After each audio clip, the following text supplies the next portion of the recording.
welcome to the Weed Out, where we weed out the bullshit and talk about the nonsense in our backyard. I'm Spencer Fox Peterson, as always, with my partner. Hi, everyone. I'm Joanna Maybuti. Nice to have Joanna here, as always. We're here to talk with Laura Saylor. She's like our Eastern Mass, branch of the Weed Out, I would say. Staunch abolitionist and workers' rights advocate and organized with the Workers' Party. She ran for Senate last cycle. We had her on a few episodes ago. One of our, largest numbered, most people listen to that. That was top 3, I believe. Right, Joanna? I think so. So, thank you everybody for tuning in for the last one. This is a continuation.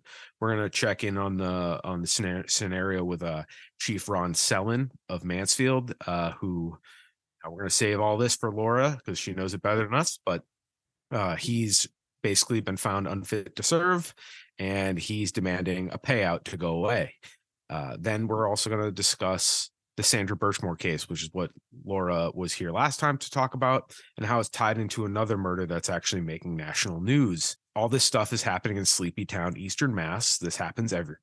So that's why we started the Weed Out. It's this bullshit's happening in our backyards. Police going unchecked, not doing what they say they're doing, which we know why. We've talked about why, but like it's important to keep us in people's face. And these cases are really gross. As much as we platform good things like unions and people organizing the community to uplift and build mutual aid networks and all that stuff, we also need to talk about the bullshit. So we also have a fun topic for ghoulery and tomfoolery afterwards. I hope Laura stays. So we're gonna do our hot take ghoulery and tomfoolery with a national headline or a local headline. But that's enough for housekeeping, other than please go to theweedout.com, check all our sources, our resources, links to all our episodes and show notes. Anything that we have that can be backed up with some sort of bibliography link, we do. That's the whole point, try to get the information out there.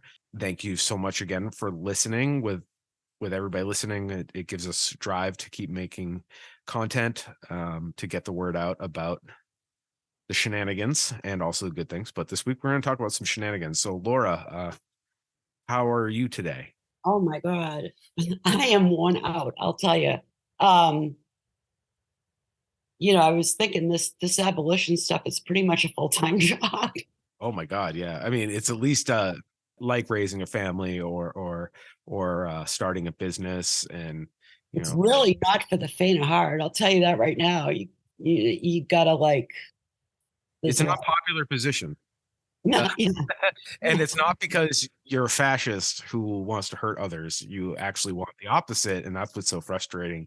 It's like, listen, I just want a better world. I understand this is a risk and this is the unknown, but the status quo ain't working for us. So we appreciate you doing the work. We're just talkers into a microphone. We have our own little pet projects here or there, but it's people like you that are doing the trench work, and we appreciate that.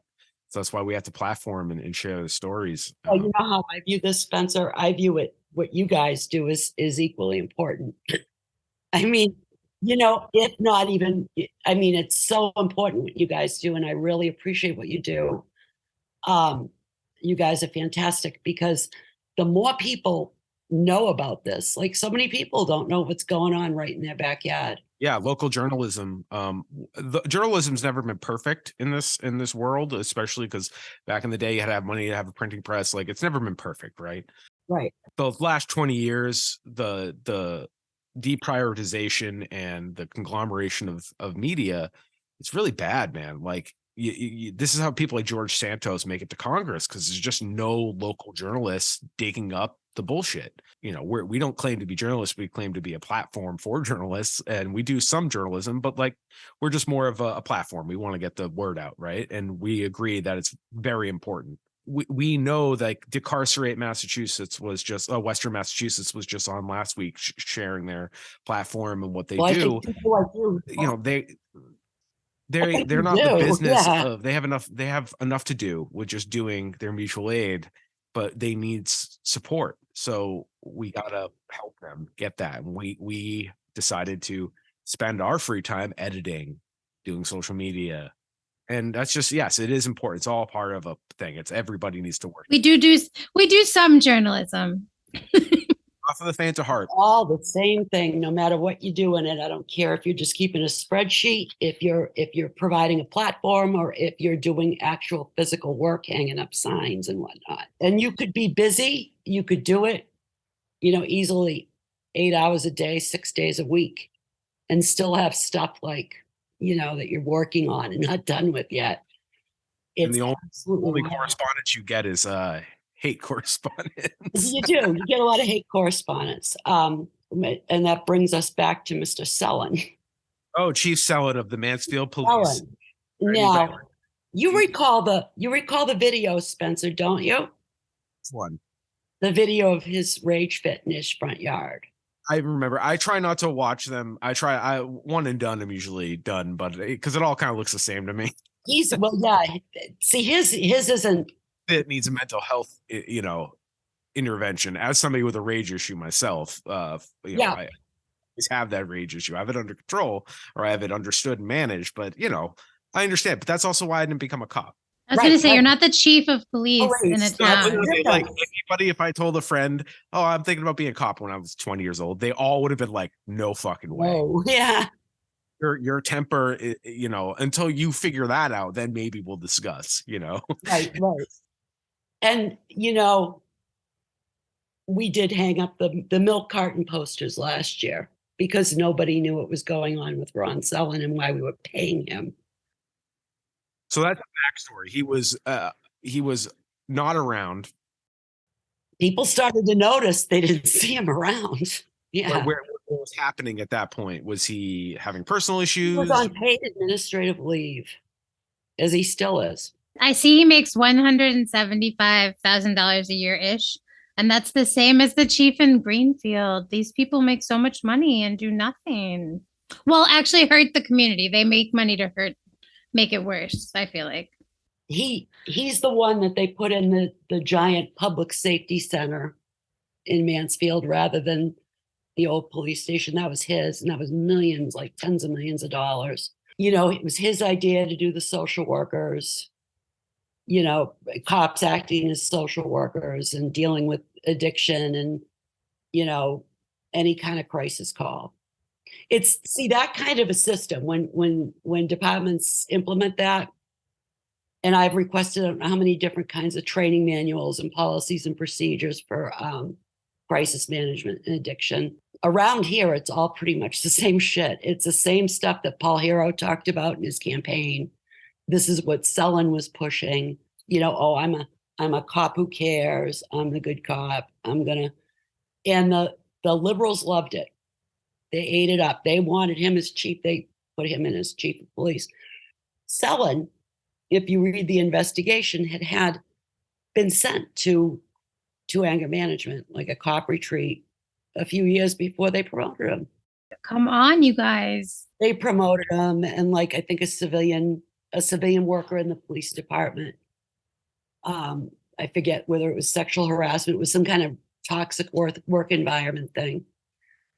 And, she wound up leaving. And that, it was unfounded. But not long thereafter, then, once he started, the other cops started being the target of his bullying. Then Ellsworth, who, I have no love for that man either. Ellsworth felt it necessary to bring the concerns of the staff to the town manager. He was having rage fits. He punched a hole in the wall. The investigations there online. The Sun Chronicle has it.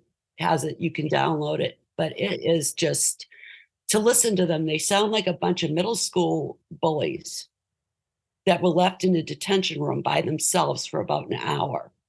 The backstabbing and that they talk shit about people in the community or people who work at the courthouse, their appearances, mainly women. Ron Sullen mocking. Oh, yeah, it's not to be mean, but and it's like I know, like when we did the milk carton poster, as a matter of fact, when we came up with the idea for the milk carton poster, it was me and Fauzi and Dave on I think a Zoom like this, and we were high as hell, and we pulled up his portrait, and I was like, he looks like fucking Elmer Fudd. Because I just pulled it up and I'm like, this man was, I don't like to use like appearances usually, but I'm like, this man, if he threw the first punch, like, sir, no, Yeah. no. Well, he was mocking, like, like making fun of their weight and like Yeah, that sucks. Mm-mm. people's appearances. Some woman over at the courthouse that worked there, he was mocking her, stuff like that. Mm-mm.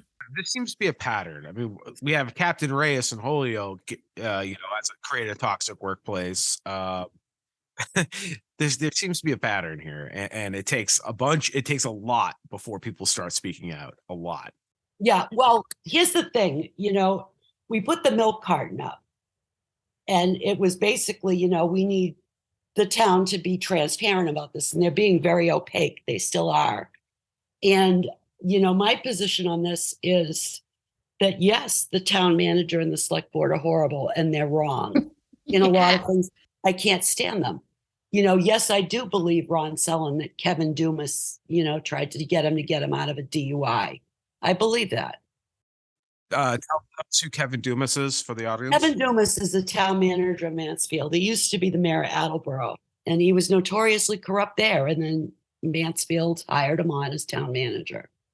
And I just want the audience to know, because if you don't have the type of town where you have a select board and a town manager, I ran for that position, and that's how my town's set up. And if they wanted to decide to fire a police chief, they are his boss and could do so. They may have to face something with the union, but they have the power to do that. And they, as Laura is saying, they often just have this major control over a town. They may listen to your problems or, pretend they're listening, but really they're just doing their own agendas pretty much. Yeah. And I'm sure I know that their agendas are hideous and horrible and corrupt as hell. I can't stand Kevin Dumas. I think he's a terrible town manager. He's an embarrassment. That said, that doesn't absolve Ron Selin of the fact that he is unfit to serve.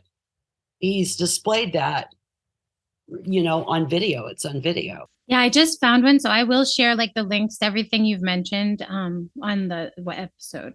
Yeah, and he, like, in his interview with Channel 10 last summer, I think last July, he had Ryan Kath asked him. He said, why do you think people are upset with you then? Like, why do you think that? And he was like, well, we are a paramilitary organization. And he said that on TV. And I'll be honest with you, a lot of my neighbors in my building were like, Jesus Christ, because they're not paying attention. They don't know. You know what I mean? They don't know what's going on. And they were like, Jesus. Well, he said it out loud. It's like, dude, Yeah. you're probably not supposed to say that part. Now the excuses. Fast forward to today, his supporters. He's actually understands that it is paramilitary, and he's in there to change that. No, he's not. Oh God, that's even worse. Trained in Israel. Because they're the ones training. That's who's Cop City in Atlanta. I know this is a sidebar, but you brought up Israel. It's the Israeli forces that are training our cops to do apartheid style enforcement here. That's exactly what it is. And these, especially suburban towns like Mansfield. It says he was a veteran too, so he may have served. I don't know where. He probably did. I mean, he so anyway, yeah, I mean, there's numerous instances of stuff that he's done. People have had run-ins with him. Quite a few people have had run-ins with him. He was known to, and this came out in the investigation, but people in my building have had this problem where he would, not process your gun permit and like let it sit forever and a day. Petty stuff like that. They found him unfit to serve after we got it exposed. And we got it exposed with the milk carton poster. We made that poster. It was a hit. We put it up. My friend Jamie took it. He does swap meets and, stuff like that. So he's always hanging up signs. So he just took them and he blew them up everywhere. And he's a townie. So he knew right where, people were going to go. He put some over at the MBTA station. They ripped those down real quick. But, people did see him. Ryan, Kath, and Shara Soul saw it. And they asked to interview me. So I interviewed with them. And, they published about this. But it was funny because they got the picture of the poster that we hung up at the recycling park facing the police station. So they were there like right in front of my poster. And every time they would do a retake of that, the poster was there. People in Mansfield were like, wow, that poster was hilarious. We put if found, contact. We gave the police non-emergency number. Yeah, I was gonna ask, like, can you describe the poster for the audience? Oh yeah, it was a milk carton. And I don't know if Ryan Kathy even said to me, a lot of people have to be reminded about what the milk carton was about, because we're old. But milk carton, you used to put the face of missing children on a milk carton, missing people, and hope that people would see it. So we put his face on a milk carton and we said, last seen collecting a bonus. If found, call. And we gave the police non-emergency number. And boy, that took off. And, then, we find out because, you can do records requests, but we don't have the resources to fight that. Ryan Kath and Shara Stoll do at NBC 10. Oh, that's true. So they put in a request, the town denied it, then they brought it right to, but then they won, Oh, them that's and the Sun fantastic. Chronicle. So they got, but they kind of like tried to slow the machinery down by, denying it and stuff like that. But the day that Selin had his fit was election day last year, town elections. And we stood out with a group with our milk carton sign. So we put the milk carton poster up and he saw it. We were standing in front, a group of us. Ryan, Kath, and Shara Stoll came that day too and filmed us there. And, people were driving in to vote. And like a lot of people were like, man, you're right. This is so fucked up. This is, it's ridiculous. We're sick of paying for, and it's not just Selin. They've had problems with the superintendent of schools. They had to pay off hundreds of thousands of dollars to go away. Town managers, I think 3 or 4 of them. And, it's a corrupt kind of clause written into the contract that lets them do that. And it's an expensive town to live in, So that was the night that Selin went home and had that rage fit in his yard. And his neighbor caught it with a Ring camera. He was caught on that camera saying he was going to hunt down their children, talking about, I think, Mike Trowbridge, select board member. And the town, it was reported that the town actually tried to get him charged from the DA's office for that, but the DA declined, DA being Cruz. So, this plays out over time. The investigation comes out, people start reading it, people start seeing the video, and they're like, fuck. So not long after, they say, okay, he has been found unfit to serve. They put that in the paper, it was everywhere. We're just kind of working on getting, we're finalizing his termination and stuff, terms and stuff. Okay.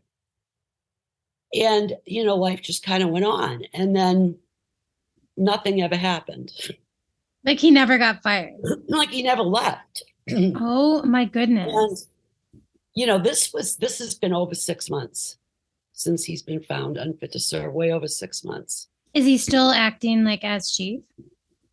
Ellsworth has been working as chief, and they've been paying Ellsworth. They bumped up Ellsworth from assistant to chief as a temporary thing. And they're paying him. So we're paying 2 police chief salaries, plus some other guy that got bumped up to assistant chief. You're paying that too. Yeah, that's messed up.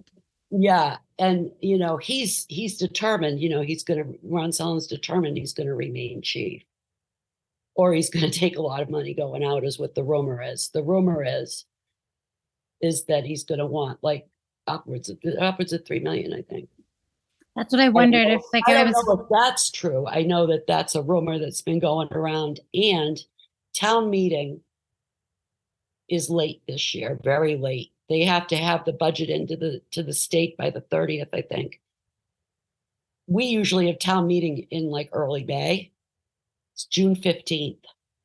If they don't make quorum, they might not make that budget deadline, right? So they're playing funny with the timing on this. That's quite clear. So I was at work and I got a text message, and I usually don't check them very often in there because I'm working with my hands. But when I went on my break, I checked it. It was Shara Stoll from Channel 10. And she said, Laura, how have you been? You know, what's going on with Ron Sullivan? Are you guys going to do another poster campaign? She goes, because Jesus, she goes, he's been like, it's been more than 6 months. He's been found unfit to serve. And you just don't, when they've been found unfit to serve, she goes, you don't see it drag out like this. You know, she's like, we don't get it. So I said, all right, we'll do another poster. We're going to do another poster campaign. I had been planning on that anyway. I just hadn't gotten to it. And I went home that night and figured out a, you know, version of a wanted poster, but not wanted. Make it clear to him, you know, you're not wanted. You know, I mean, people are done subsidizing your ass. Seriously. You know, I mean, look at the economy that we're in. People are hurting, especially people who are like townies and like they only own a house in Mansfield because, you know, they inherited it. Yeah, You know, property tax must be wild there. They must be in. And like, you know, you don't have a mortgage anymore, but you're paying property taxes, and property taxes in Mansfield are outrageous. Yeah, I can only imagine if they're paying that many people too, you know? Yep. And you know, for those taxes, the town of Mansfield doesn't have a community center for the kids. It doesn't have a town pool. There's really nothing unless you pay for it, for like kids to go to during the summer or on vacation, or, you know, unless you pay for it, there isn't shit here for them. Yeah, that's why, you know, Chief Ron Sellen taking a salary, not even working. I mean, I don't think his job is legitimate, but regardless, he's not even quote unquote earning his keep. And not No, to use the language of the oppressor, but like, this is fucking bullshit. And you can't even get like, I don't know, community things like for kids, like youth programs for, you know, no. during the summer at the park. You know, I mean, I did stuff with Parks and Recreation, you know, for a few years in Quincy, but they were scaling that stuff back in the 90s. So Yeah. I'm sure it's non-existent now. But yeah, I mean, the isolation of that, the economy and the status quo creates, and then we don't have community, and people like Ron Sellen can get away with stealing our money. Ron Sellen went to the FBI Academy too. That's scary. So is Sullen so he's in this position, he had the select board member. Do you think the select board members are potentially like just afraid to fire him then or get him removed? Is it like I that don't know what's going on. I Okay. know that one of the select board members, Frank Delvecchio, who I kind of know as an acquaintance type thing, he declined to run for reelection. Okay. Which And it can be hard to do those positions too. So I know. they actually don't usually get paid at all or very much. I just want to I put that out there for the audience. I know, and I'm guessing that this is such a big fucking hassle, and you know, he probably doesn't want anything to fucking do with it. Well, and if that guy threatened him, I'm just thinking like that is scary if the chief of police is threatening your kids. Well, he Like- didn't threaten Frank Delvecchio's kids. He threatened Okay. Mike Trowbridge's, I think. It was Mike Trowbridge. And Mike Trowbridge's daughter is a teacher in Mansfield. And guess who's running for school committee? His wife. Oh no. I mean, I've never spoken to Mike Trowbridge's daughter. I don't know how she feels about it. But like, you know, anyone can watch that video and hear what he said. And I mean, I don't know. It's just such a big mess. It really is. Yeah, that is a lot. So she said, you guys do a poster campaign, and can I come out and interview you again? And we're going to do another segment. They interview me and probably a couple other people, and then they'll get in touch with me in about 2 or 3 weeks and let me know when it's going to air. We will share that everywhere when that Yeah, comes out. yeah. I'll let you know. But so we thought it up, and I thought yellow and black, really gets people's attention even at night, at the yellow. So we threw them up, and before Ryan and Shara got here, my phone started blowing up. The select board member, Steve Schoenfeld, who was initially saying, oh, we have to have transparency. And I had spoken to him, and he's the one that outed the fact that they weren't saying anything about selling. So when I talked to Steve Schoenfeld, I said, my problem too is with the police. This is my problem with what Selin does. I don't like that, And, he was like, oh, I can see that point. And he was like, yeah, but we need transparency.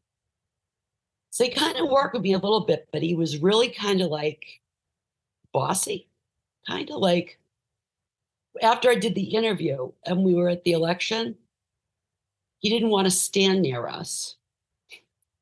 But he told me, and he made that clear. And he said to me, he was like, well, you actually did very well. I was nervous about it. I'm like, why the fuck are you nervous about it? What do you care?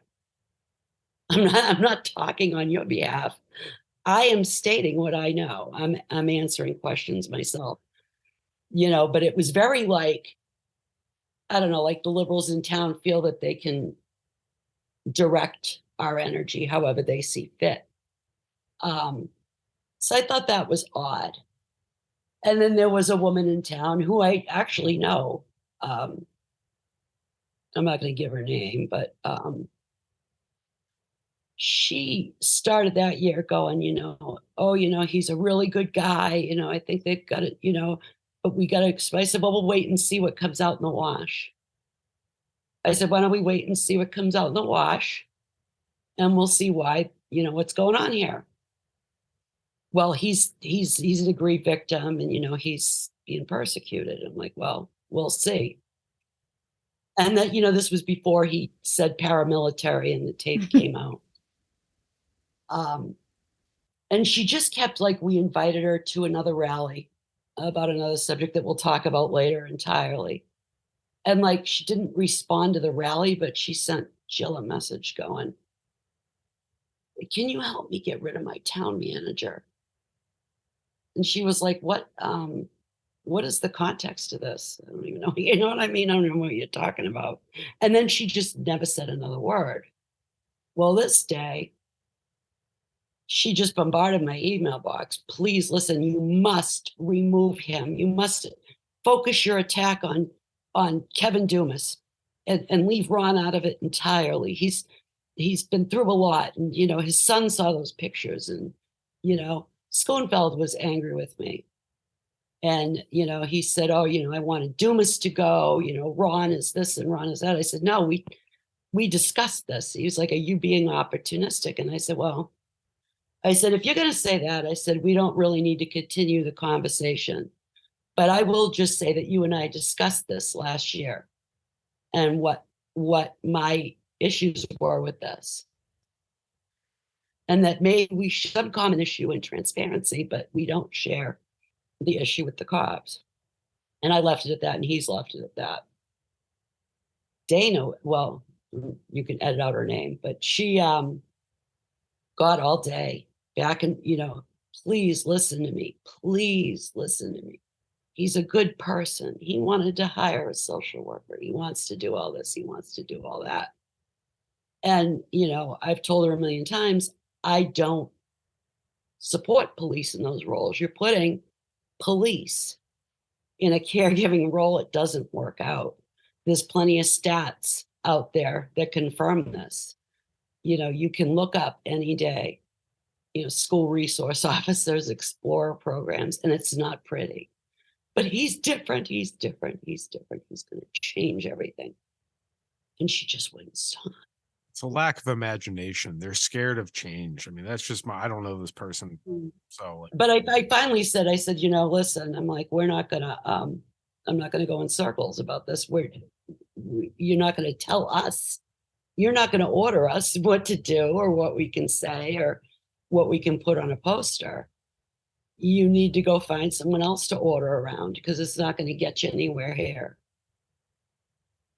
And then there's another one from a liberal NGO, and you know all about that. But my phone was blowing up. And Ryan and Shara came, we did the interview. And after I took care of that, other people's phones started blowing up. Sarah's phone started blowing up. And since then, we're just going to continue on our poster campaign. And I've never claimed otherwise. It's outrageous that we're paying him this amount of money. It's and if they let him go, he's wanting, from what the rumor says, like 3.5 mil. Yeah, and then the two other people, that's a lot for the town. And I'm wondering, like, for the audience, like, police have some of the best, what they would call unions. It's more like an association that bullies your town into taking and extorting all of its money. And I love unions, but police unions, man. So I don't know if like there's a reason, like if you're let go, why you would get that much money, but I don't think the town should give him money if not. Like there may be like a fine you have to pay or something. I would just pay the union thing and be done with it. I know it. honestly. There's something, but I think that what's going on in Mansfield is deeper than that.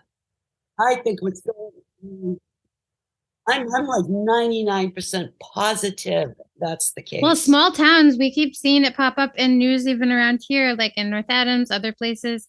Greenfield, the rumors, like regarding just what's going on, it's all rumors, but some of the people I absolutely believe them. So I'm not surprised if that ends up being the case. And Mansfield has a history of this stuff. There's all kinds. And it's how town government is. Like it's very incestuous. Like I know the town, I grew up in Westford, right? Westford, Mass. Same type of thing as Mansfield, right? Any other of these little suburban enclaves around here. And I could go back there and I would bet that like 80% of the police force, I actually know this, like 80% of the police force, and I didn't mean to make it a guess, probably like 60 or 70% of, elected town officials are probably relatives of people who were in those positions from the time I was a toddler. Mm-hmm. It's a gang. Or like close friends at least, if not relatives, I always find. It is, yeah, and that's exactly what it is. An insular cult. I think we talked about this the last time you were on, Laura, that yeah, they go on vacation together, they do this, they do that. It's like a polycule.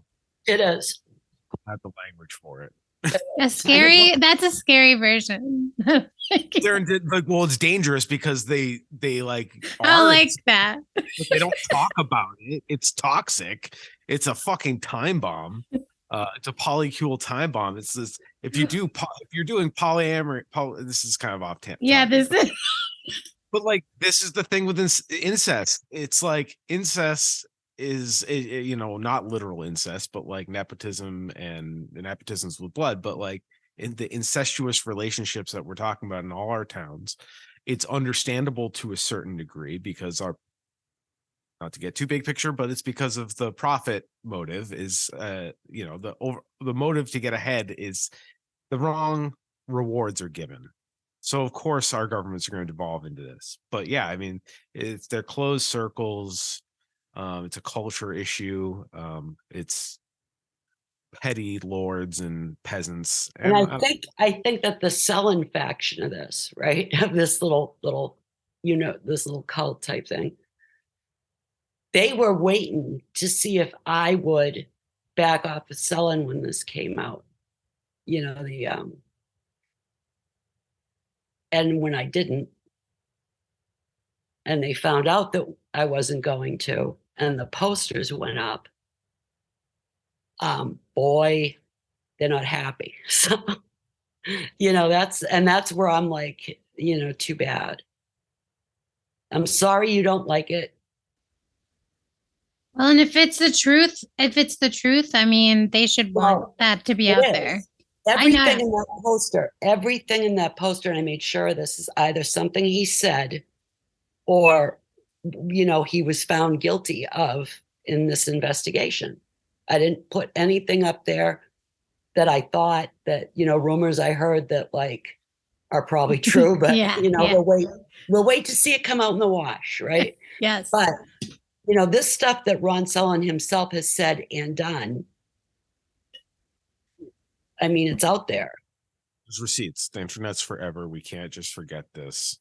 No, and so it's going to be interesting. Town elections. I think we're going to go stand out there with these signs.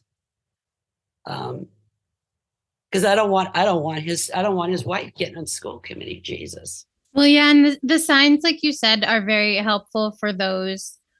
We find recently, even with the podcast, like it's really hard to get all of the local headlines or information, because it may be covered in like one source, but you may not see it. So if I were coming and going to an election and I saw you standing there, I would definitely have questions. So I think that's a really good idea, and it's fantastic for people to learn. Last year, the ones that knew, some of them were Right. pissed and some of them weren't, but like people genuinely did go, oh, what's this about? Yeah. Because it's Yeah. like why like I would wonder like, oh, what is the paramilitary one on the second poster? I would wonder why someone said that, especially a police chief, just generally. Yeah. So I think that this is going to be the point in time when we start getting pushback. Oh yeah. I don't think I'm almost 99% positive they're nowhere near a majority of people in town, but that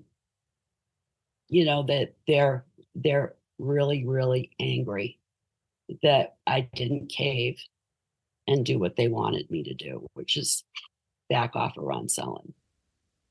Well, and they're probably used to getting their way because they're people like some of them carry guns. So I know I know you mentioned like people have been sending you messages, but I hope they are smart enough to not do more than that, because I know you're a strong, capable woman. I'm not really worried. I'm not worried. I know about you're that. not, but I worry. I worry about the police in general in this country. So, and even the stories we have to follow are the reasons why. If that makes sense. Oh my God! It's like all these towns are kind of like. I'll tell you which one. All three departments kind of have Mansfield, not so much, but a tiny bit in what happened in Canton. So, yeah. Just to remind everybody, like, it's understandable if anybody listening, it's understandable if you don't want to directly match energy with cops and fascists and their sycophants. Unfortunately, with fascists, that's the only thing they understand. You have to match energy. It doesn't mean you're going to harm, but you have to make it uncomfortable to be in the public space, because listen, your ideas, your models are they're inhumane. There are people who reach out to us at the Weed Out, for example, or in our neighborhood, who have said things like in passing, like, I'm glad you have passion for this. Thank you. Or whatever, whatever their thing is. And maybe they agree, maybe they don't. They're just glad somebody's engaged. It makes you want to keep engaging, and that's good. So if you're afraid to talk out against cops because they do have guns, and they're nuts, and we're going to get in further why like these cases. So just please, Laura, expand on that with how scary they can be. They're wicked scary. Like, poor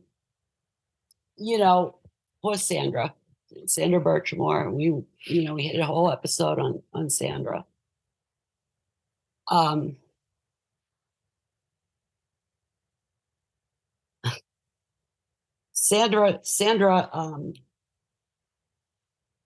Sandra's case is still sitting there.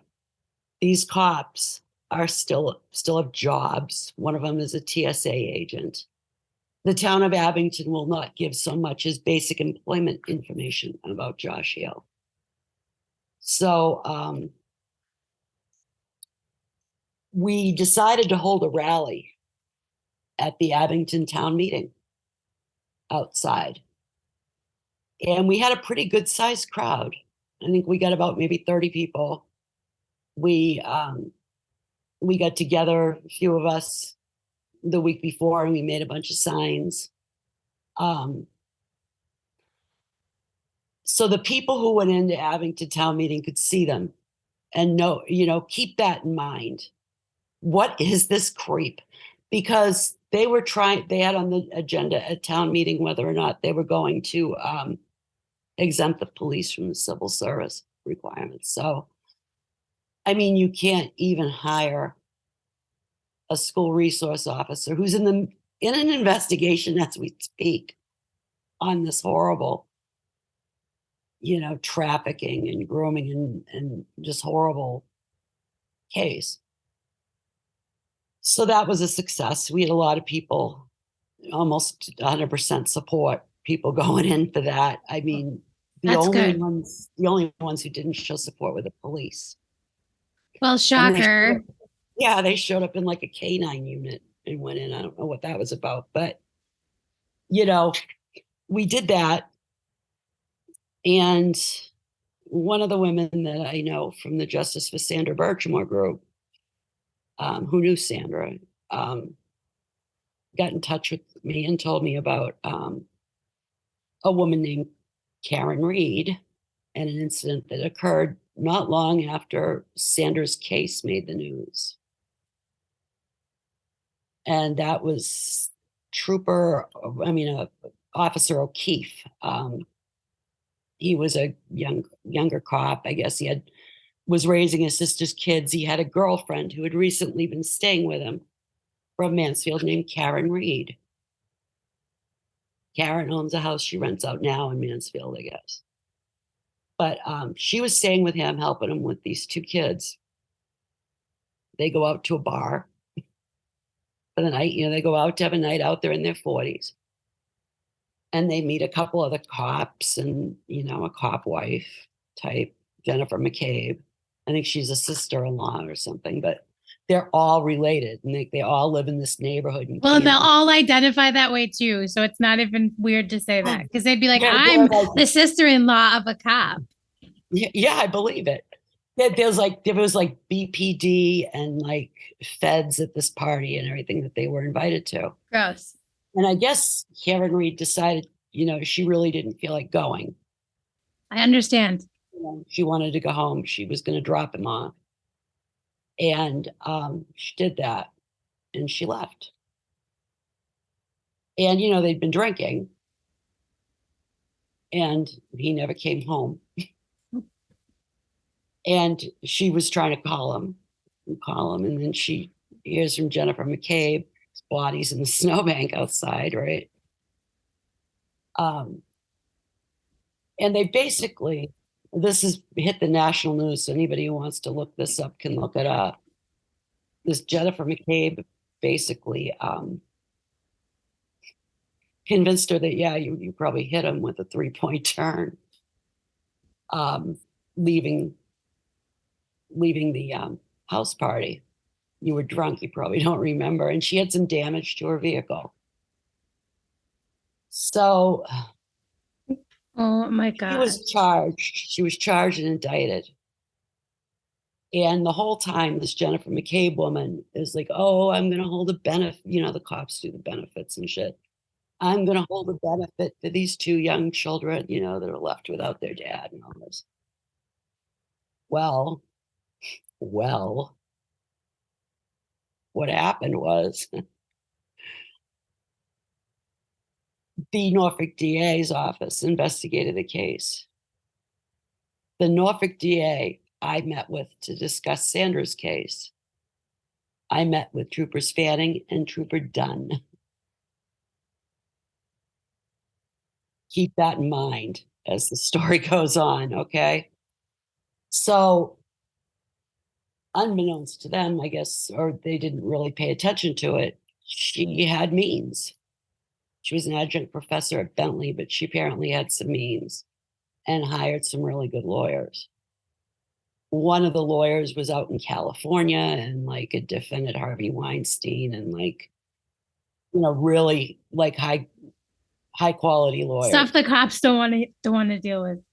And, Norfolk DA said to them about cell phones, oh yeah, we didn't see any deleted information or anything like that, and this is all we got. And, which I guess they finally got the actual phones from the people inside the house party. And it was another incestuous relationship, town government relationship with, this cop that was throwing the party and his kid, who was, your typical kind of town ruling class jockey kind of douchebag with a temper. And there were feds there, there were state troopers there were Canton cops, a lot of BPD, and they all live like in that same basic neighborhood, like, right down the street. This is like a nightmare scenario. Yeah. So they actually took a look at the cell phones and found, guess what? Karen McCabe couldn't have killed him, because they were like Googling, how long do you leave a body in the snow before it dies? And like, how long does it take to digest a meal? They were worried about a coroner.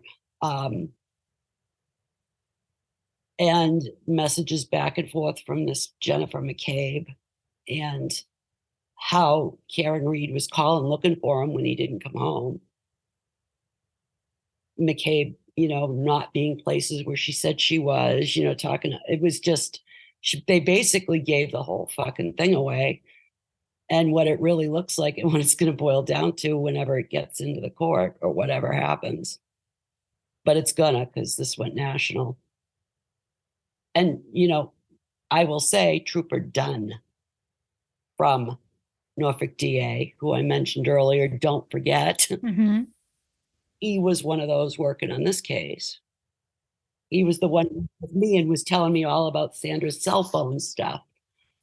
So I don't know, that gets me a little bit, maybe you guys didn't really do the job on Sandra, because it looks like you guys are some kind of criminal outfit that like will literally kill people.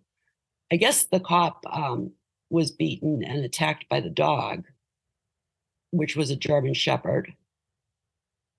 That was not a canine dog, but it was their personal family dog. However, it was a vicious dog. Yeah, as your personal family dog, that's horrifying. Right after that happened, they got rid of this dog they'd had for 7 years. No one ever saw or heard from the dog again. And they put the house they grew up in as children up on the market and sold it. So it looks like all hell's about to break loose. Now, the thing is, Sandra was killed in Canton. She was killed in Canton. I mean, a lot of these guys are from Stoughton, but they all hang out, like I was just telling you. Family relationships, you look at this family tree of these cops, it's wild, and where they stand with like the ruling class of your town. It's like, what? But yeah, so it looks like they set a woman up, but they didn't. And I guess Karen Reed, she didn't even really know these people. So I was going to say, so they basically framed Karen Reed, it sounds like. What will come up? Like she basically didn't even really know these people except like as acquaintances or just that night. I'm glad she was able to get good lawyers, because that's the thing for the audience to like remember, like in our system, our justice system right now, like if Karen Reed didn't have the ability to get good lawyers and had to be like a public defender, she might literally serve time, because these people would just have presented their evidence and said she was guilty. And imagine how she felt. Oh my God, I killed him. Oh my God, how did he feel laying there in a snowbank? Oh my God, how, Yeah, it's like extremely mentally like upsetting. Like someone with that. Yeah. Like ultimate gaslighting. It's like you were drunk and killed him, and they're the ones that actually did. Potentially. I know it's still all alleged, but this is crazy.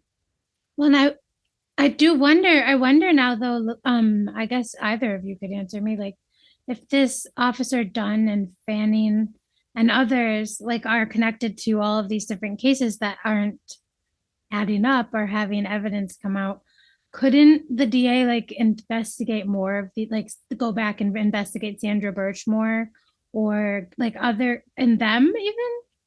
I don't even know. I don't know. I mean, obviously Fanning knows some things because, he had done with him. But I don't know like how involved he is. But the Dunn clearly was strongly involved in both. I think that is absolutely what should happen, but I don't think it will. Because I think that, and I know it's disheartening to say, but I'm also a realist. I don't think it will. And I'll tell you why, because the feds hired Billy Farwell at the TSA. They know, everybody knows what's going on here. I mean, come on. It's the one that was involved in Sandra Birchmore, correct? The one that was actually found in the investigation they give to people to have passed her on to other men and coerced her to go with other men. And you're right, at the federal level, like you do, like they vet you, quote unquote. So they probably saw. Of course they saw. They saw, like, Of course they did. yeah. And like, with Heel in the middle of the investigation, promoted to SRO from patrol. I don't know if it's a monetary promotion, but it's definitely a, if you're the town of Abington, why the hell are you going to take that kind of a chance? But they did, and it makes you wonder why. If I was in charge of hiring SROs for school, and I had a bunch of candidates, say 10 candidates, and if you're in the middle of an investigation for like a decade-long sex abuse and trafficking and death scandal, you're not going to be my choice. Yeah, that would be my. It doesn't make sense to me. Like, where is your fucking judgment? Right. Right? Because you could Google that person at the time that they were being hired, right? And find all of those stories. Well, I mean, Yeah. And they're a town, they're a government. They have the resources to really vet these people before they hire them. I do know that, and I'm not saying that all towns don't, but I do find that is much like not at I've never worked at the federal level, but at other levels, I have sometimes been surprised at how bad people are at vetting others, though.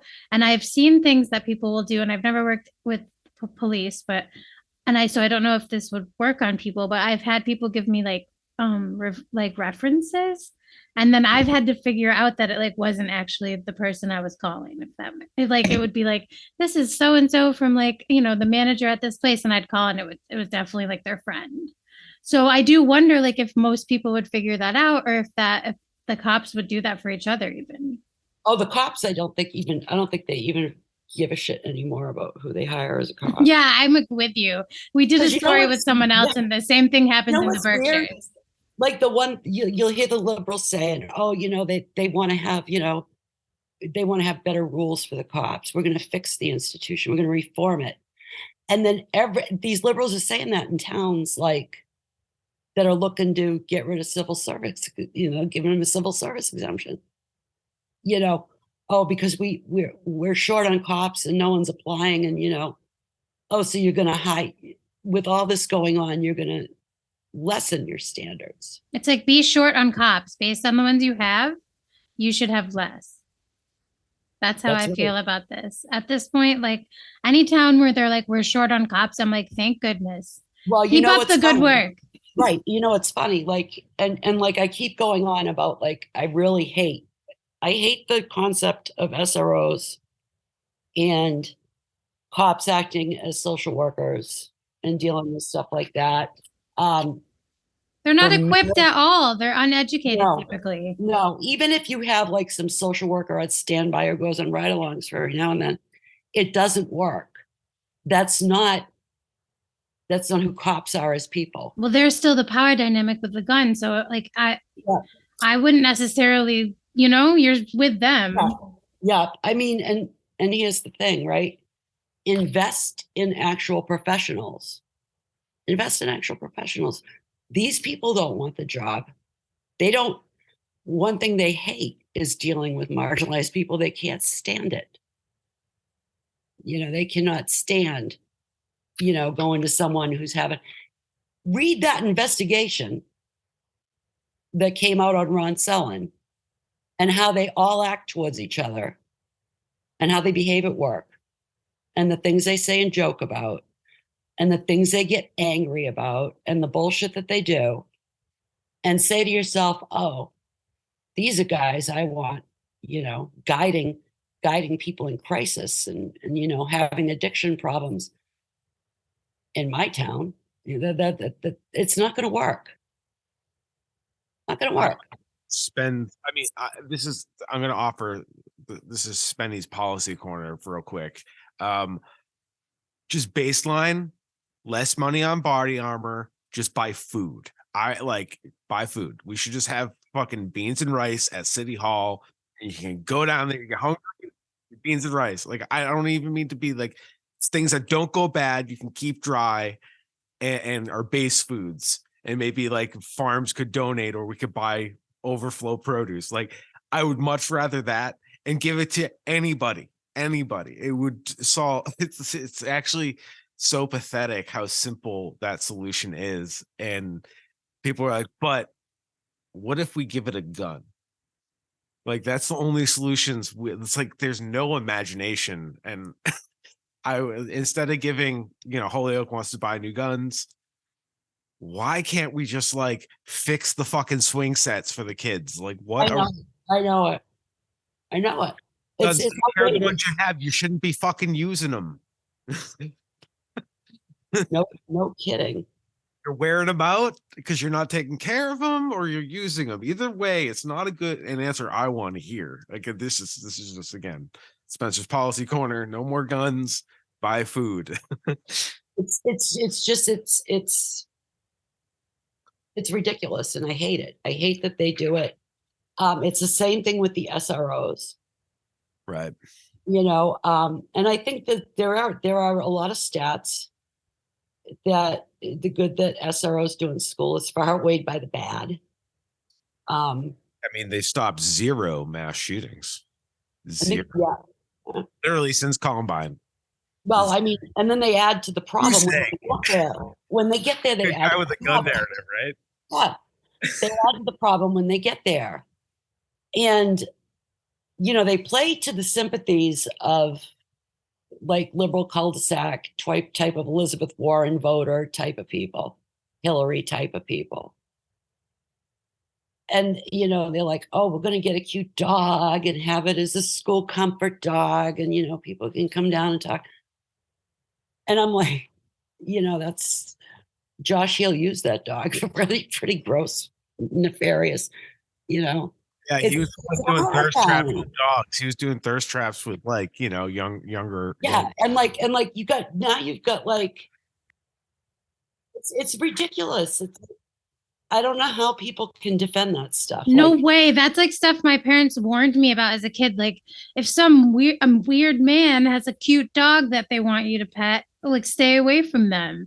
But then we're telling the cops they can go into schools and do that. And no offense, cops, but you kind of usually are weird men. We should just remind the liberals, the Elizabeth Warrens, they're reachable, right? The fascists. Maybe. Yeah. I don't know. I think that as time goes on, I think that the ones that were going to be reachable, for the most part, have been reached. I think that, I think that the ones that have dug in their heels to stay with like whatever the Democratic Party says and be safe. I think they're gone, because I think that, like Joanna says, they're afraid of change. And sometimes I have better luck, talking to conservative people about some of this stuff. Well, the liberals, they like comfort dogs. And if we tell them how many dogs cops kill a day, maybe they'll abolish the police. That's my hot take. That's my dig at the maybe. but it's just like, I don't have much hope either. I agree with you. I just want to make. but they're full on right now. I think they're more dangerous as far as the police are concerned because they're the ones, at least around here, that are fighting to add to police budgets, Right. improve grants and stuff like that. It's mostly the liberals, I know, here too. and it's like, why? But Why- so why- they really feel like they're doing the safety thing for the community. And I've asked, and even in my town, like you can, and there's a shoestring just did a report on East Hampton, like how unsafe basically it shows. Like you can look at your town stats, like what calls are coming into your police stations every day. And like, how unsafe are you? Like, I feel when I walk down the street, I never feel unsafe in any town in Massachusetts. I'm sorry. So if you feel that way, I don't understand why people feel that way or think we're unsafe. Like a lot of the calls in my town are literally like a raccoon was too close to our house. Like there's Oh my sometimes God. like there was one stabbing in like a 6-month period, and that was the only violent act, which is terrible. But like we do not need a huge police force for that. No, you don't. No. Spencer, I think I sent you this maybe last week. The picture of the fucking bougie wine mom. It was actually a guy that posted in some everything Mansfield or something, one of those, neighborhood groups. And it was someone had spray painted "fuck the police" Oh yeah. at the entrance sign to Fulton Pond. Now, this happened after my posters went up, right? So apparently I've started a trend, which I find good. The youth are doing. Because we are not responsible for that spray paint graffiti. We're poster people. But someone did it and I approve. But, Me too. there was a post and oh my God, was it funny? My neighbor sent it to me laughing, goes, "Did you do this?" And this guy says, graffiti scrawled on the entrance sign, "Going to Fulton Pond. My wife wasn't having it. She marched right back home and got her magic eraser and cleaned it up." And I'm like, I get a picture of her, and it's like, how right. fucking embarrassed. You should be embarrassed. Like, isn't that embarrassing? I mean, She shined that shoe right up. yeah, dude, I'm having What? some fucking head rush from the fumes. It was funny as hell. Yeah. But personally, I listen, I grew out of my graffiti phase a long time ago. I know. Like, a long time. But I also understand it as an act of defiance. And And there are sick graffiti artists. Shout out to all the artists that are graffiti artists. Arrest Rock. Saw nothing. Love you. Nothing. Unless it was a swastika, then I saw you, motherfucker, and I'll handle it. yeah, I mean, That's the graffiti. scenario where I'll go get my magic Yeah, mark. totally. Right. It's like, I have the right to do that. Even if you don't like it, you think it's dirtying up your community. They're just what that was about. It's like, so what? Like, if it bothers you that bad that you feel like, clean it, but like, why are you making a fucking big deal about it? Yeah, like you're okay physically. It's some paint. It's not, nothing was broken, nothing was stolen, nobody was harmed. And personally, if I cleaned up a swastika, which I have, like I've covered up where, like, in my life, like, Yeah. in bathroom stalls and shit, you see fucked up shit, right? Especially in a men's room. Oh yeah. So Yeah. I've seen some wild shit in bars and stuff, and you scratch that shit out because, like, nah. Yeah, I saw a pastry up front poster Like recently. I destroyed it. Yeah, or just let somebody know that will do it. Like, listen, but you also saw nothing. Nobody saw anything. Remember that, audience. I saw nothing. I don't know what you're talking about. I mean, I it's did not big destroy deal, that. right? I don't even know what paint is. What's paint? I know. It's like, and I couldn't believe it. They were probably like late 30s, early 40s, but it's like Ugh. that mindset just makes me fucking sick. Yeah, because they think like, oh, well, how can you disrespect the police? That's the thing about society that I do. Like, you could be right, Laura. Like, people who don't question the propaganda of like law and order listening to the police because they're an authority. I've always questioned things because of so many reasons I've mentioned in other episodes. Like just because someone's quote unquote an authority doesn't mean they're right or that you cannot question them. It actually means they're probably corrupt and trying to fuck you up. And that is what the cops are doing. It is absolutely what they're doing. It's, you know, it's funny though, like when I'm amongst like my coworkers, people who are working hourly wage work, and I'm talking like from my manager, you know, department manager all the way down. I guess the day that I was out and I had the segment, they would tell, a few of them told me that they were talking about it. And like, they know that I'm a radical, you know, and they're like, well, you know, but all of them, every last one of them, down to a person, were like, she's got to do what she's doing though, because that's messed up. And that shit needs to end. She's absolutely right. I support her in that. Absolutely. All of them. The reactionary old men, you know, my boss who's like a fucking, you know, workaholic wage slave, you know, and my other coworkers, they were all like, yeah, you know, this is messed up. How can you look at that video and think that, you know, Jesus, you know, why the hell are people still paying them? You know, this is outrageous. And it's dangerous. It is dangerous. It's very dangerous. It's like, for me, politically, okay, I'm going to put on my cynical hat. Like, I'm not involved. I'm not an operative in politics because I think it's disgusting for the most part, but I understand the necessary evil of it. But my cynical hat is take the win. Like, if you're a politician, look, I'm tough. This is a fucking easy one. Hey, man, you walked out on that plank on your own. Sorry. Good I luck. know. You can if you move far enough away, they'll hire you somewhere else. Good luck, dude. Like, and that could have been it. What, a year ago? and it's like the same issue with Mayor Garcia and Holyoke. He could have just said no to ShotSpotter, and he would have like really upped his chances of me like kind of being more understanding about his policy choices, you know. Like now I'm like, yo, you better make the House of Tenant Protections, Office of Tenant Protections a thing. Like there's groundswell for it. It's good. You have homeowners that are backing the renters. I don't know. I don't have any. You know what though? You know what I think? ShotSpotter and deny people who live here rights. Fuck off, man. You know what I think? You know what I think is the problem? Easy you win. know what? This is just me. This is just me. And this is just like my personal experience. So I don't know if it's true or not. I've never had the time really to delve into it. But it seems to me like Massachusetts being a Democratic supermajority, as it's been for a long, long time. And you've got power structures here that are set within the party and within like the institutions like the police. You know, I don't know if you guys remember Whitey Bulger's stuff, right? Oh.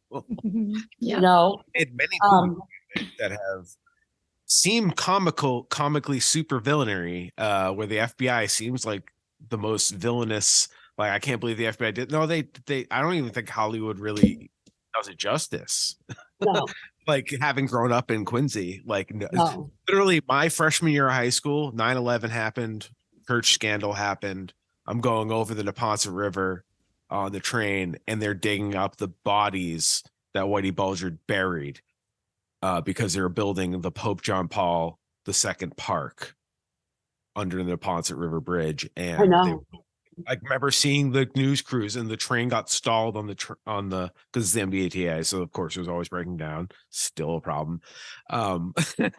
Anyways, it's just really funny. It's and that if that isn't Massachusetts like history, like in action, You will hear people who are active in Democratic politics. By no means are they a majority, but you will hear people today who are very, you know, active in Democratic politics tell you that, you know, yeah, but there was a good side to Billy Bulger. You know, if you're he enabled his brother, right, and all that, yeah.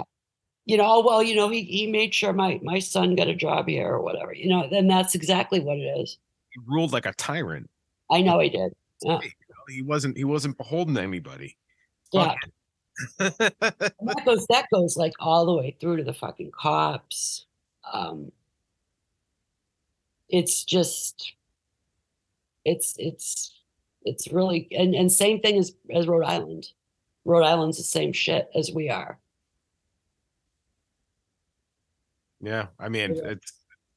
it's nationwide, believe it or not. I think It's so bad, man. It's like they literally set a woman that they barely knew up and killed a guy. Like they were fine with having that woman believe that like she killed somebody that she loved very much.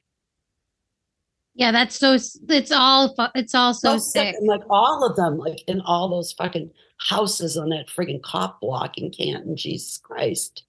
Yeah, it's like how many of them are involved? Yeah. And I gotta tell you, like they, with the exception of Schoenfeld, who said his piece and I said mine and we went our way. The people that like, and there were mainly two that bothered me about Selin, they almost seem obsessed with him, like oh, he's almost like it's very authoritarian. Like they think that you can change one person, you can change a whole system. Yeah. And almost like a messiah type of thing. You know what I mean? Like he can save the day. And if you look at politics, it's the same thing. Hillary was the most, going to win, or, Trump is going to make America great again, and they believe this shit and they buy into it. And like, if you can't let that go, then I don't think that you're going to come around anymore. I think that we're at that point with like climate and with what the cops are doing and with the economy and with COVID. And I think that for the most part, if people were going to turn around, they would have done so by now. And if you are of that, I don't even know if it's a belief or an actual personality type that you want to look for someone to save the day. Like it's actually authoritarianism, but it's just a way of putting it that it doesn't sound so bad, but that's exactly what it is. It's oh yeah, Ron Sellen's going to change the police. He told me he really wasn't. And then you're like, well, yeah, he was. That was in the investigation. He was found. Well, if this goes to court and people are deposed, well, okay. I don't see that happening. I don't see it reported anywhere. I don't see it being planned in the future, being reported. I assume if it's in an investigation, people were sworn in under oath, so there's perjury charges. Yeah. I don't think people pass perjury. If he wanted to fight it, he should sue them. Yeah, exactly. But like, yeah. But like also, like if you really gave a shit about this town, if he gave a shit about this town, he would do what you would, and he was totally innocent, which I don't believe. He's really being persecuted and railroad. I don't believe that, but say that was true. And you really loved this town, and that's why you felt you had to rule over it as sheriff or police chief or whatever you are. Then you know what? Take the L on the job, fight it in court, get another job, live in your house and move on. Let it come out in the wash. Hold your head high with your neighbors. Yeah, don't extort your community from like but I mean, potentially this is like millions of dollars. And entitlement, and I demand, I want. Right. So oh yeah, and that was his big appeal to the liberals, was he wanted cops acting as social workers and doing addiction services and homeless people services and stuff like that. That is what Paul Hero ran for Bristol County Sheriff. That was his platform. And I know Paul Hero, he's a nice person, I like him, but all the stuff that we know about the liberals and their ideas about changing policing and making them social workers and SROs and all that, Paul Hero is not a cynical believer in that. He is a true fucking believer in that shit. And he really does believe that he's doing a service. I knew him as Mayor of Attleboro. He's now Sheriff of Bristol County. And you know what happened in Dartmouth over the weekend, do you not? I don't. Please tell us. What a riot. Because Paul Hero was moving some prisoners to like suicide, his new, under his, we're going to become a treatment center type of plan.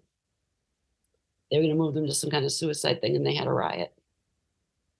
So it's like, there you go. You just took office in January. April's not over. People are not liking this. You're not changing the material conditions for the people in the prison. Yeah, not You're if they're not making- rioting. You're not making their food better. You're not making their, their cleanliness, any of that better. But you're going to say, okay, we're going to move you here. You guys are suicidal. And no, they're going to riot. And they rioted. I wonder if the suicide thing is an excuse to like solitary them. I think so. I do. Which is like torture. They become suicidal. You got to address the needs. You can't just find a new way to cordon them off. And then like, what do you have to have 2 people watching them 24/7? I know it. It's like, it's just a grit. I mean, this is really dark, but like, it's like a grift. They're just trying to find a way to extract more dollars. If you just follow everything to that logical conclusion, and that's just doing legitimate things, like things that are above board and how they Right. fit things. And that's why propaganda is so fucking problematic. And like, we're sitting here, and I would say Joanna and I are pretty plugged into at least Western Mass, if not all of Massachusetts, cop shenanigans, which are very underreported. But You can't like, keep up with it, man. You Oh, it's cannot so keep much up goes. with it. Yeah, it's hard. It's like, hard this is though. the first I'm hearing about. So now after this, I got to go research anybody who's done any digging on the riot you're mentioning at his prison at the sheriff. Yeah, Bristol County. Yeah. Paul said it wasn't. Paul Hero said, well, it wasn't really a riot, but it was. I just Yeah. hope the inmates are okay, the people that I are know. incarcerated, because that's who will be the most harmed, and then the cops will have a reason. Like then the community won't care if they're abused, type of thing. Right. And he preaches. Now, Paul Hero, it drives me crazy because he really does believe in this shit. A lot of people do. I agree with you. Like they really do think they're doing the right thing, and I just, you're right. It's not the right thing though. It's not. And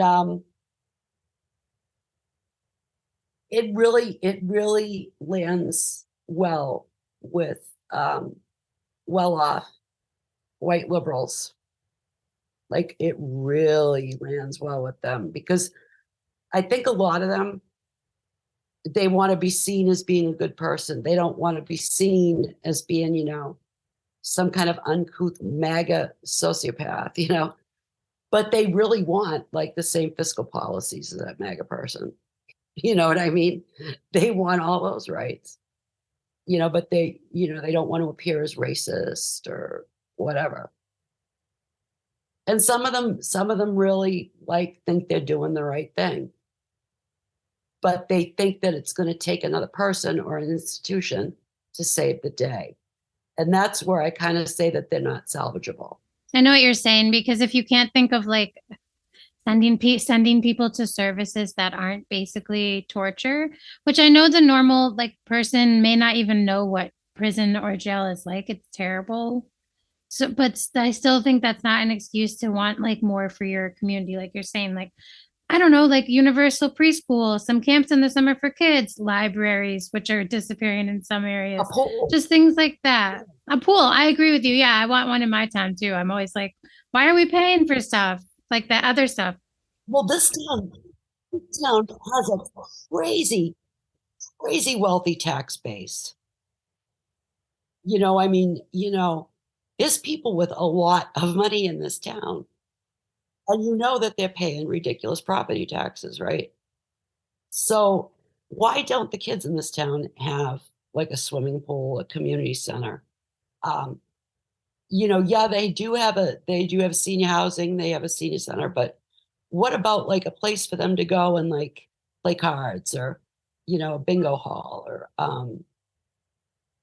stuff like that. Why not that? You know how many problems that would solve in Mansfield? It would build Just- community. yeah. I mean, It would get people seeing each other. And but social. but they really think that, like, you know, okay, we're going to put this job onto the cops. No, we're going to put this onto the cops.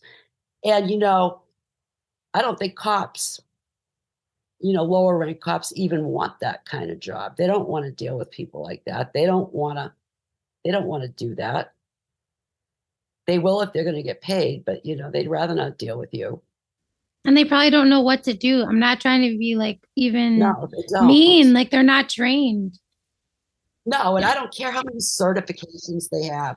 Yeah. No, it's not the same as going to school for like therapy. Like we have a previous episode with Spencer's wife, Bridget Kearney, who is this licensed social worker and has talked about like the role of social workers in this field. And like if people want to listen to that, after this too, they might just get a different perspective on like why it's problematic, like Laura's saying, for like the two to overlap.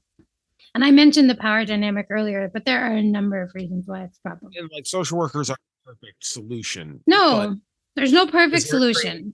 Better. Training is white supremacy being a cop too. So like the majority of social workers do have good intentions, but their training is to kind of make them be cops too. It's a different personality type, I think, though. Still a different baseline personality type. Generally, those people have people skills and want to resolve conflict because they themselves may be. I don't know why anybody would get into that personally. I'm a conflict machine. So again, probably why I shouldn't be doing that job.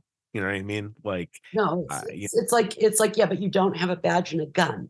Yeah, right. And that's who they hire though. It's like our people who are gonna go off. That's who they hire. The virgin brain can be a little hard. Like, you know, I ramble, I talk a lot. Like, I understand, like, maybe like I just wouldn't present well, like in that role. But you know, Bridget, as Joanna mentioned, she's, as you can, we believe it comes through in the podcast how she is with people, and it's just, it would be so much different if that was the type of people we were picking to deal with public safety.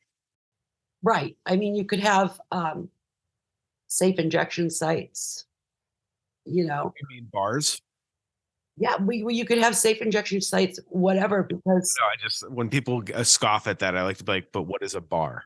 I know, and it's like glasses have to be cleaned. They're regulated by the local health department. Like they check, make sure their hot water works. Like, I'm going to give an example, and I'll use Holyoke as an example. People who get clean, right?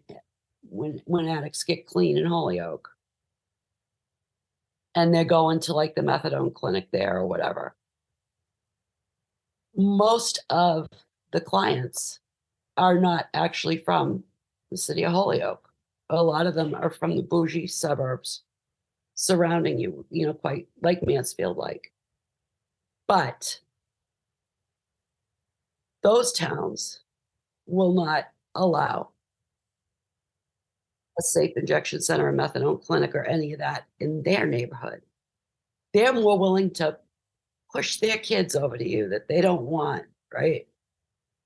Than to have what they need in their own town. The Berkshires do that too. And I don't know if it's for lack of funding, but they don't have a lot of beds. So they send kids to Holyoke too, or anyone to the hospital. There's like a health services that got bought and privatized. I'm sorry, I'm speaking out of school here. There's less beds though available, which is sad because Holyoke's definitely a place where a lot of people end up.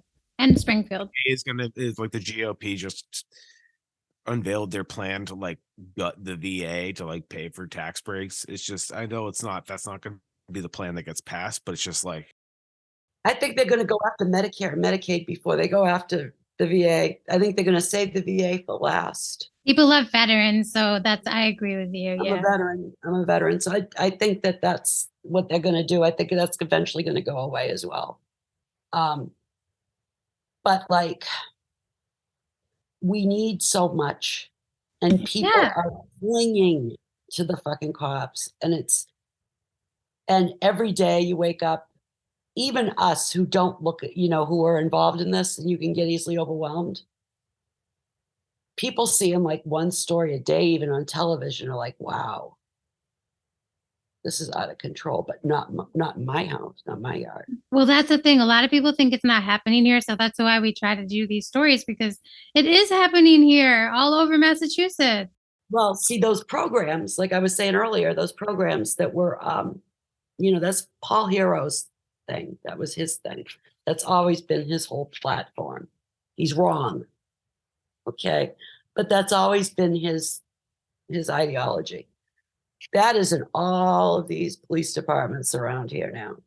When I requested from Easton on the murder of Marion Griffith by basically an Easton cop who was there with the SWAT team, because a relative called on a wellness check, she was killed. She was 57 in Easton in February.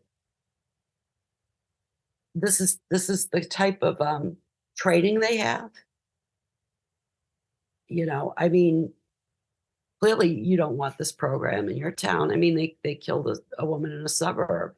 They killed somebody. Well, that happens somewhere else. We're different. Training, no. But they won't let it go. And if people can't let that go, then I don't think they can be reached. I don't think they can. I don't think they have it in their personality. Well, we can what we're going to do at the weed out is we're going to weed the garden, and hopefully we can grow something with all our people that do this abolition work, whether it's prisons, police, military, abolition of patriarchy, any of that shit, like anything that's involving abolishing these their way of fighting authoritarianism deep inside themselves. So it's like, remind everybody to just keep looking. We all have our ways of doing it, and when we do these shows to get the stories out, eventually the tide will turn. You just got to keep hitting them with it. I think so. I think it's relatively new that this is in the suburbs. Right. Well, it's always been there. It's just harder to hide stuff now. People are getting wise. Well, I mean, people like us, people like you and Joanna and myself, Andrew, other people in the suburbs who are now going, what the fuck is up with the police? In Greenfield, initially you guys got defunded because the Petty Bouge Select Board was like, city council was like, fuck this, I'm tired of paying for your bullshit. And they stuck to it pretty good. Yeah, they're still dealing with stuff in Greenfield. So if anyone in the area has any time, go check out some Facebook groups. I'll share the link. It's like Racial Justice in Greenfield, and Rachel Gordon and John McGee, they do a lot of work where they're trying to get the community message out. And right now the mayor still has the chief on staff, and they're targeting like budget cuts to the school system. So if you're someone in Greenfield or someone who supports, or your children are a part of that school system, you probably want to go to the next meetings that they're having, and I will post those. And just to remind everybody, a little housekeeping, go to our social media and our website. Anything we mentioned on the show, we'll have links to resources to our homework, but also anything that's coming up as far as actions, like when there's going to be standouts or speaking for public comment about Ron Sellin or any other issue locally. It's important that we get the word out, and thank you, Laura, for, of course, doing what you do and sharing with us. Like, it's well, like I told you guys, I am fucking done. I'm done with these fucking people. I just am. I mean, it's what we've got here. If everything shows to be absolute fact, and I think it will, because I don't think these attorneys would have released that information to the national news if it weren't. This is like a whole community of cops that set up a woman they didn't even really know to hide a murder. And they're the people investigating the trafficking and abuse for decade of a young girl and death. In Holyoke, the Captain Reyes, who's with his sexual misconduct and toxic workplace thing. He was in charge of internal affairs reportedly. I don't know. I saw that in, I believe, in Mass Live report. But so the guy that's supposed to be investigating problems at the workplace was the fucking problem. You see that over and over again and that's really common, like in police and the military institutions like that. I mean, that's just like, it's just how it goes. But I think it's getting worse. I think that as long as I've been around, I've known that the police target mostly marginalized people. They've moved out to they're doing their shit in the suburbs, and they're not even afraid to do it there. Right. anymore. They're doing it loudly. That's what the thing is. And people are They've always done it, but yeah, they're doing it like right up front, like, fuck you, what are you going to do about it? Yeah, I mean, this is 9/11 world. Things went kicked into steroids, and this is why America's always been a fascist state. Because of course, white people say, "Oh, it's like." I know. Go ask the people that were here first. Go ask the people that we brought in and made them work. Go ask every immigrant class that came through here, and how they got co-opted into white supremacy. It's the same shit. Like, it's all I'm sorry, like, just make a noise, but like, I just want to thank everybody for listening to the show. It's been nothing but, holy fuck, these people are crazy, but that's why it's important that we talk about it. And I do want to, before we go today, I was going to do lightning round, ghoulery, and tomfoolery. Is everybody down to do lightning round? I got 3 quick stories. Yes. All right, so it's ghoulery and tomfoolery time, and we're gonna go national here. So in Fort Worth PD, in Texas, I presume, basically the headline from 21 Fort Worth Live News or whatever, for sergeant who killed pedestrian previously suspended for crash, FWPD says. So basically last week, a sergeant was driving and killed somebody with his vehicle, a pedestrian. He didn't even get suspended. He was previously suspended for hitting another person. He's gotten in 4 accidents. He's been suspended once and reprimanded 3 times. And this is the same town, Fort Worth PD, that Saturday there was a drag story hour event, and drag story hour defenders, people there to offer security, got attacked by the police. They were protecting drag performers from Nazis. So yeah, this Fort Worth stuff is wild. Joanna, do you have anything to add to that? You and I talked about the story a little bit before, so I'm just not surprised because of everything we've talked about today. I shouldn't laugh. I'm sorry. I don't know, when things are bad, I don't know what to do but laugh. It's the Catholic in me, Oh, I do the same thing. It's like uncomfortable situations call It's like for Dr. laughter. Simpsons. I think that's a New England thing. I can't. Oh, at least you got 6 months. It's very dark. It's dark here all the time. We're emo. It's getting nice. It's springtime. Laura, what's your quick hit thought on this? Oh man, I think it's just exactly what I was saying about what's happening in the suburbs right now. I think it's that you're going to see more of this. The cops are openly in your face being fascistic, and that they're gonna defend. They're gonna do that. I think liberals might be surprised because it's going to escalate. And I mean, you're going to see this everywhere, but you're already starting to see it. They're arresting, the drag story hour defenders and siding with the Proud Boys. They've been doing that for a few years now. If you ever watch anything by Rod Webber, you can see that he documents that quite well. Oh yeah, Um, that's Massachusetts FBI. yeah, in Massachusetts, yeah. But like, yeah, I mean, Fort Worth, this is just another example of everything wrong. It's crazy how like this is just my opinion.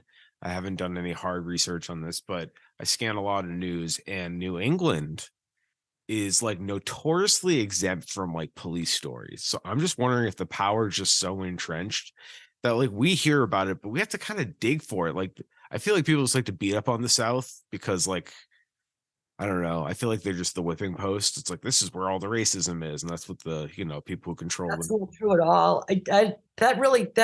That kind of comment really annoys me because you know what that comment is? It's classist as fuck. True. It's because we live in a segregated state. Right. And I'm gonna tell you what, like there are people that are opposed to fascism, that are some of the best lefties you will ever meet, who live in Appalachia, who live in southern states, Of who course. have been fighting this stuff. And more than these people who are complaining about, oh, these dumb hillbillies or whatever, you know, there are radical hillbillies still in Appalachia that are doing hell more than you'll ever do, casting a vote for Elizabeth Warren. So fuck you. It's like the That's founding of NASCAR. It was founded by moonshine runners. I know it. But the real kicker was everybody thinks like moonshiners south, they must all be racist. It's like no, they're again like some of those were those people you're talking about. Is people that are willing to take chances and do, Yeah, they, yeah. It's the truth. It's like and people up here, especially I think the liberalism in the Northeast is really bad because it's very like it's very petty bourgeois. It's academics and it's the professional class, the Berkshires. the cul-de-sac dwellers. Berkshires are very poverty stricken though, and I have to stick up for North Adams. It's the most poverty stricken city in In the all of state. Massachusetts in the Yeah. state. But like think about it, people come up and only Yeah, rich people from other states and like infiltrate the area. and then Yeah. like the economy 3 months and the rest of the year people are scraping on rocks. Right. Out here in Eastern Mass, though, I'll tell you what. Out here in Eastern Mass, very petty bourgeois, professional class.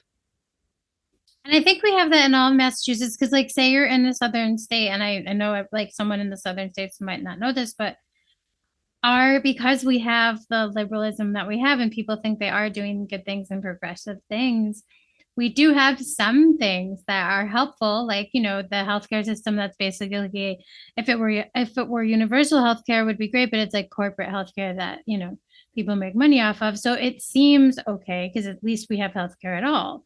But to move here from a southern state, if I was born in like Appalachia, to get out and come to Massachusetts is extremely expensive. Yes. Like you said, because cost of living, housing, even in North Adams, our most poverty place in the that's the highest rate. It would still be more expensive potentially than some places in the South to live, and to find a job that would pay for things at least too is the biggest issue in the Berkshires. So I'm gonna bring it back local to actual in Worcester. PD has been mired in controversy. The DOJ is investigating them for the usual shenanigans, civil rights infractions. Ho hum, just another day. Big police department is a bunch of fascists. So while all this is going on, they're trying to get body cameras, and they've already like fucked up the rollout. It's been a whole mess. Of course, wasted money. Yada yada yada. So anybody can Google the background on this. But the headline is Worcester City Council to consider a $1,300 annual stipend for police officers wearing body cameras. Keep in mind, the city will be buying the body cameras, so it's not for the officer to go out and buy a body camera. It's not like they're going to be responsible. To bribe him to wear it. It's to bribe them to wear it. And this is the thing, people. They're resisting body cameras because, of course, you always want to resist change, especially from a boss. If the boss wanted to put dash cameras or whatever facing inward towards me, I would resist that because whatever, like that's weird. I don't want to do that. And, we can talk about like the resistance to that. I get it, but they have a gun, so fuck you guys. And I understand how body cameras on its face are a good idea. I get it, but all it does is create a fucking snuff film, in my opinion. We don't need more proof that they're doing these things. They have custody of the tape too, and they always release it when they feel like it. They edit it. I would much rather trust a filming from somebody's cell phone than any body camera. Really, case the damning video was from the streetlight. They happen to have streetlight cameras there, so yeah, and that's the thing. It's like body cameras, they know how to frame their body. I used to be on the body camera train, so anybody that thinks we're crazy, I get it. It seems like it makes sense, but they train them how to like position, like say they're gonna plant some drugs in a car. You know, let's just do a really obvious one. They turn their body and drop the bag like this, and their body is, you know, it's like, so like they know how to contort. They train them. This is like they train on how to not be held liable under the body camera while still having the body camera on. They're not trained to like capture everything. And they also, it's like a placebo effect. The officers think like, well, you know, we have body cameras. So if Joey over there is something fucked up, it's none of my business. It's going to be on the body camera. So then they don't even police each other. They don't. It's just like there's this false sense of security in the best case scenario, false sense of security in the system. And then they control the data. You know, I think the body camera footage should be uploaded right to the cloud, and they decide when they're going to release it. Well, you know, people's privacy. You're a public entity. Ask Afro Man about that. Right. Ask Afro Man. Afro Man is in the right. And I got to tell you that Afro Man story, it's been a busy, I wouldn't say terrible couple of months, but it's been hectic. And when I saw that, it warmed my heart and probably made my week. Long story short, Afro Man got fucked up warrant from his local sheriff. He then turned around, made a music video. He's suing them, and they're countersuing him because he made a music video of the security footage of them looking to turn off his security cameras while they investigate his with their images. And he made you know, that he publicly humiliated them basically. I bet they still have some of his property in civil asset for forfeiture too. So he's probably took his money. They took his money. You can see the guy pocketing his money. I'm sure he didn't get it all back. I guarantee he did. Yeah. I got none of it back. They don't give you back your money. Barely ever. Anyways, but back to the so $1,300 just to bribe these cops to do this. And remember, everybody, resist body cameras, just abolish the police. Like, we're better off with that, because the body cameras, they turn it into a weapon. They create a snuff film. The white supremacists love it and they jerk off to it. The fucking liberals are horrified and then they're scared. Then they become scared of police and then fall for their demands when Greenfield police is like, we're going to pull our night shift. Oh, you're going to be so unsafe, you know, and people know what they can do. They will take life. And that's weirdly, some people look like Stockholm syndrome. Like, they have the power to protect me. They're willing to kill somebody. I'm not willing to kill somebody. So they got that like Cinderella effect or whatever. I don't know what you call that, but like, some people have that, like, oh, the police will protect me. And I do, because I'm horrible. Other people also like it. I have that because I'm a horrible person. Why am I so horrible? Yeah, personally, I'm just like, because I can look at it and go, this is fucked up. Yeah, and I can keep myself safe. Like, I feel like as women, and I'm just gonna, Laura, maybe back me up here, or any marginalized group, like, forever we've had to protect ourselves from all y'all. So, you know, so I don't think I'm never like, oh yeah, these guys are gonna be helpful. And a lot of times that kind of like chivalrous and it's shady. That's, and a lot of them probably don't even believe they're doing it, but that's misogynistic. Yeah, it's like coercing you into thinking you owe them something. It's patronizing, kind of. It's kind of patronizing, and it's putting you on a lower level. It is. I am not looking for any cop to protect me, and I do not want anybody telling me what I need to do and put on my posters. because I am fucking done with it. Rory Woods, the goddess, I am fucking done. In our country where cops are lying about fentanyl and how fentanyl works. They're saying you can merely inhale it like on a open road with a gust of wind, and you can have. So there's part of people think like maybe it's panic attacks. Maybe they're doing drugs. Who, like, it doesn't really matter, but this isn't what fentanyl does. So it's a public health crisis thing. So in Billerica PD, they're doubled down. The Lowell Sun just regurgitated their bullshit and then kind of did a semi retraction yesterday. They basically like, it's not there's a debate on the exposure issue or whatever, very milk toast. There's no debate. Like, toxicologists have debunked this. Regardless, like, we could speculate like what happened with this officer, but as we've mentioned on previous episodes, there's the police union leader in San Jose that was importing fentanyl from China and India and did it for a decade.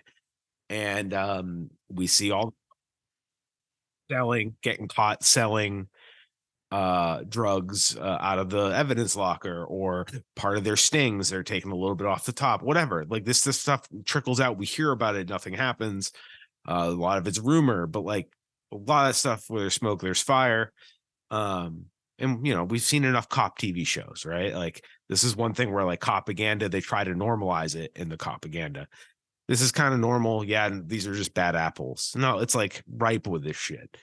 Anyways, yeah, so Billerica PD is being Andrew Quamir is our journalist buddy who's been on a bunch of episodes, and we hope to have him back soon. He's been on it, pushing back along with other journalists and other activists.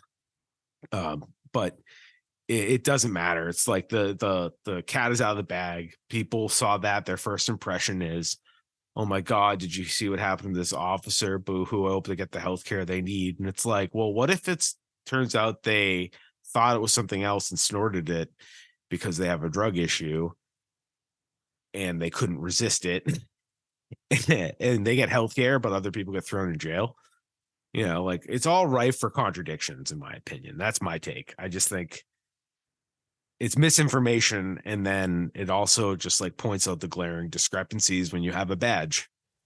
If you all right, here's my take on this, and this is exactly what I thought when I saw that story, because that pisses me off. I hate that. If people don't think that, I mean, if you know that Sandra Birchmore happened, you're seeing the corruption with Selling, you're seeing what's going on in Holyoke, you're seeing what's happening, up in Canton with Karen Reed. And if people don't think that the cops are not selling most of this fentanyl, and then they're lying about how it's transmitted or causes overdoses, which is a public health problem, they can't be spreading a bad public health message. It needs to fucking stop. But they're spreading that message because, I think a lot of them are making money on it, just like they did in the 90s. Right, in the 80s with crack. That's what's going on. It's obvious. Even if they're not dealing it, they're in the game of looking like they're the cat chasing the mouse. So they're at least benefiting from it's constant income. Oh, they get bribes to look the other way. You just gotta look as simple as that. Like, let's keep this cash cow rolling. Like, let's do just enough. And like make a big deal. And it's like, at the end of the day, people need the drugs. Why do people need drugs? Let's solve the root cause of why people are doing the drugs. Exactly. Like, if they're going to do the drugs, could they at least just be regulated? Like, we don't know what the fuck's in this shit. You know what I mean? If you're buying this propaganda, though, this particular propaganda is horribly dangerous. It's really wicked dangerous because it's going to discourage people from administering Narcan. They're going to go, oh, what if they have fentanyl on them and I breathe it in or I touch it? I could die. That's what they're doing. Right. I mean, that's one outcome. And then another outcome, it's like, at the very least, then, kids are going to be like, well, I won't do fentanyl, but I'll do something else. Like, you're not teaching anybody about drugs. You're just creating chaos. Right. And fear. You're keeping people in a heightened state of fear for fear of like actually helping somebody that may need it. Joanna, what's your take? Oh, I agree with both of you. And I mean, I also say shame on any reporters who take information from the police who basically always lie and then print it as the truth. I mean, as someone who writes once in a while as a journalist, I would never just get information and be like, oh, I shouldn't ask like a doctor or someone, like even a pharmacist about this before I like run with it. So it's on the cops for sure because they should have the training to know about this, and they do. Again, it's a safety like bullshit thing to scare you into thinking you're unsafe on like multiple levels, and to discourage all of us from like wanting to take fentanyl too if we're like in the hospital and need it. So please review these things because pain medication is not the devil. I don't know. I just think it's scary. Like this is eventually the police and the reporters need to stop working in tandem to spread information. People wear fentanyl patches for medical reasons Yeah.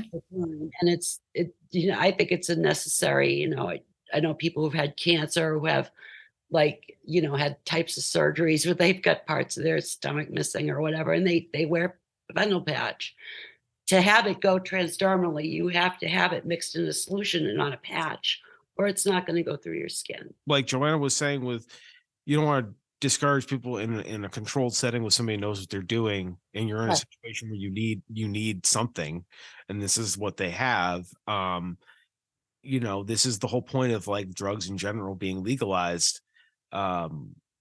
It's like we need to encourage these businesses or these places supplying the drugs to be out in the daylight, so that way people are getting, if they're doing it, it's not going to be what they don't think it is. They thought it was heroin, but it's got fentanyl in it. Fentanyl's cheaper or whatever any reason it is, and then lying about it. It's like totally obscuring the original point of the problem.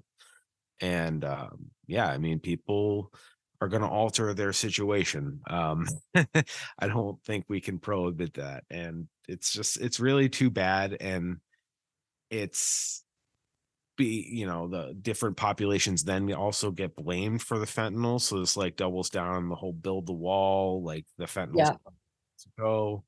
And it's like, well, we never hear Mexico bitching about the guns going down there, even they have a legitimate gripe there. So maybe we should shut the fuck up about fentanyl coming from Mexico.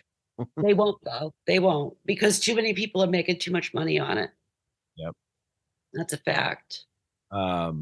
So yeah, I mean, it's the usual shenanigans. And just remember, like, whenever you see these stories and you're sitting with somebody, also make sure they know that that's not true. Like, and if you don't take our word for it, you can Google it. It's widely debunked. It's the toxicology of fentanyl has been lots of talk about this. This has been going on for years now, this lie. It's like, doesn't it feel like the 80s with those ads? It does. Like, it does. Worse, because they're using, it's not like dramatizations. They're using real life things that happen. And like, what if this poor, I mean, pardon me, this officer was having another episode for, maybe she's having a seizure and they're just spinning. They could be just using her as a way to put out misinformation. Like, that's also possible. And it is also possible. Using this person to spin an agenda, regardless of like why they're in the hospital, it seems kind of gross to me.